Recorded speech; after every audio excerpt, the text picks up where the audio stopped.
सुप्रभात आप सभी को। और आप सब कैसे हैं?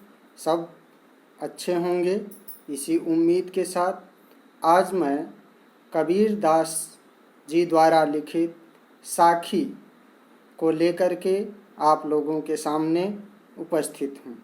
आज हम लोग उनके साखियों का भावार्थ समझेंगे, उसको अच्छे से जानेंगे। तो आइए प्रारंभ करते हैं कबीर दास की साखी। हमारी पाठ्यपुस्तक स्पर्श में जो कबीर दास की साखी संकलित है वह पहली है। देखिए, ऐसी वाणी बोलिए मन का आपा खोई, अपना तन शीतल करे औरन कै सुख होय। कबीर दास जी कहते हैं कि हमें ऐसी वाणी बोलनी चाहिए जिससे बिल्कुल अहंकार की झलक न आती हो, अर्थात हमारा ईगो हमारी आवाज़ में, हमारी वाणी में बिल्कुल भी नहीं होना चाहिए। और जब हम ऐसी वाणी बोलेंगे तो स्वाभाविक है कि वह दूसरों को अच्छी लगेगी।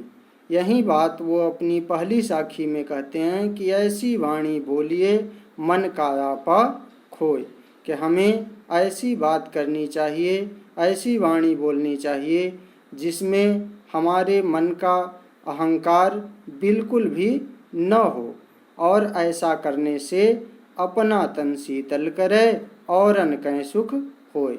और अगर हम ऐसा करते हैं तो इससे हमारा तन शीतल होता है, अर्थात हमें भी शांति मिलती है और दूसरों को भी सुख का अनुभव होता है। ठीक है, मुझे उम्मीद है यह साखी आप समझ गए होंगे। इसमें जैसे कुछ शब्द हैं उनके अर्थ को भी आप जानते चलिए। जैसे वाणी, वाणी का मतलब होता है बोली। आपा, आपा का मतलब होता है अहंकार। खोई का मतलब होता है खो करके या त्याग करके। शीतल का मतलब ठंडा, और औरन मतलब दूसरों को, होई मतलब होना। ठीक है, इस तरह से इसमें शब्दार्थ भी हमने दे रखे हैं। आप शब्दार्थों को पढ़ते जाएंगे और उसको अच्छे से समझ लेंगे। आइए दूसरी साखी की ओर चलते हैं। दूसरी साखी है कस्तूरी कुंडली बसै मृग ढूंढै बन माहि, ऐसे घटी घटी राम हैं दुनिया देखै नाहि। कबीर दास जी अपनी दूसरी साखी में कहते हैं कि कस्तूरी कुंडली बसै, कि कस्तूरी नाम का पदार्थ हिरण की नाभि में ही रहता है, यानी उसके ही पास रहता है, लेकिन फिर भी वह उससे अनभिज्ञ रहता है। उसे पता नहीं होती कि कस्तूरी कहाँ है, और उसकी सुगंध को वह पूरे जंगल में ढूंढता फिरता है। यानी अपने अंदर ही जो कस्तूरी की सुगंध है उसे ढूंढने के लिए वह जंगल में भटकता रहता है। ऐसे ही ऐसे घट घटी राम हैं दुनिया देखे नाहि। कबीर दास जी कहते हैं कि ऐसे ही हर कण कण में, हर व्यक्ति के अंदर भगवान का निवास है, लेकिन दुनिया उन्हें देख नहीं पाती है, उनके महत्व को समझ नहीं पाती है। ठीक है, इसको भी आप लोग समझ गए होंगे। इसी उम्मीद के साथ आगे बढ़ते हैं। अगली हम लोग साखी को देखेंगे। अगली साखी में कबीर दास जी ने लिखा है कि जब मैं था तब हरि नहीं, अब हरि हैं मैं नाहि। जब मैं था, मैं मतलब अहंकार। जब मैं था तब हरि नहीं, जब हमारे अंदर अहंकार था तो ईश्वर नहीं थे। हरि का मतलब ईश्वर या परमेश्वर। जब मैं था तब हरि नहीं, अब हरि हैं मैं नाहि। जब मेरे अंदर अहंकार था तो मेरे अंदर ईश्वर का वास नहीं था, और अब मेरे अंदर से अहंकार हट गया है, तो अब ईश्वर का वास है।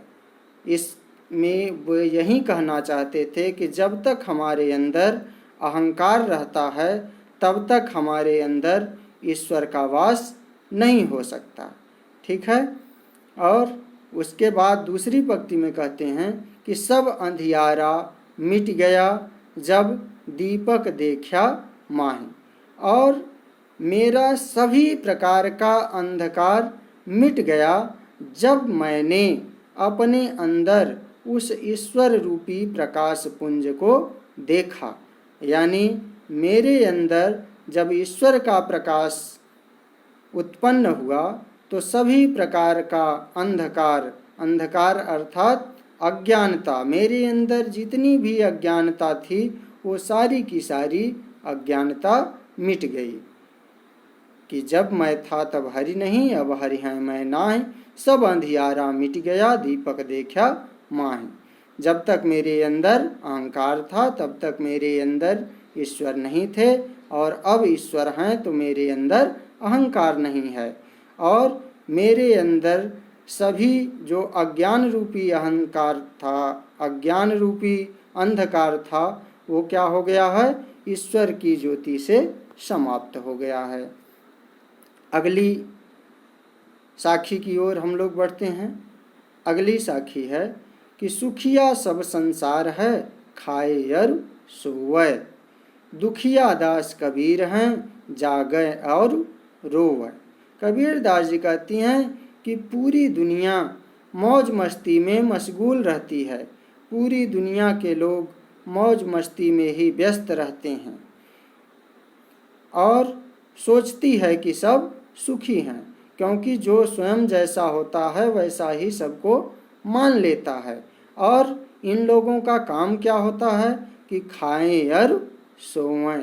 ये लोग केवल खाने से मतलब रखते हैं और सोना इनका धर्म होता है, यानी ये खाते और केवल सोते रहते हैं। जबकि दुखिया दास कबीर है, जागे और रोए।